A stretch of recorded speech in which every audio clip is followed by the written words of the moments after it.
it was hard to pin down when to start Cordarrelle Patterson after his injury.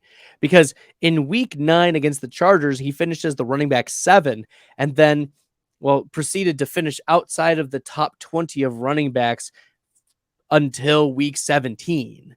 So it's troublesome because you hoped that Cordarrelle Patterson would hit some more spike weeks, but we saw that he could. It's simply that I don't know if Cordarrelle Patterson will be back in 2023. And maybe Patterson is back as a complimentary change of pace back for Tyler Algier.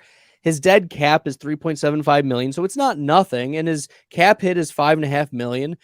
It seems like the Atlanta Falcons coaching staff likes the veteran presence of the 32-year-old running back, because Cordarrelle Patterson will be 32 here in a couple months. 32-year-old that will contribute.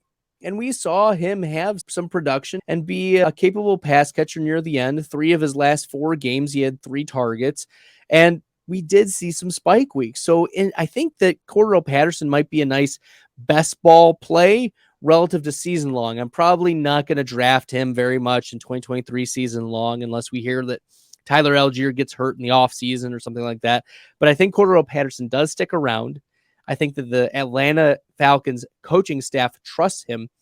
And I think that he has spike week potential, even with the existence of Tyler Algier. Looking back on week 17 against Arizona, Cordarrelle Patterson, 50% of snaps, 9 carries, 6 receptions, 84 yards, and a touchdown. Like, that's still within his range of outcomes. This guy was drafted in the first round back in 2013, 10 years ago, but he still has super speed. If used in the right way on sweeps and outs and outside the tackle type of runs, this is a player who can break free. So I could see Cordarrelle Patterson sticking around, being a useful piece of this Atlanta Falcons. If you like the content and find it helpful, make sure you hit that red subscribe button. Even if they are rebuilding, which they've taken steps here over the last couple of years to address positions and meet their needs. And there's a lot of needs in the Falcons, but if they're already planning to pay Cordarrelle Patterson a ready penny, he's probably going to stick around.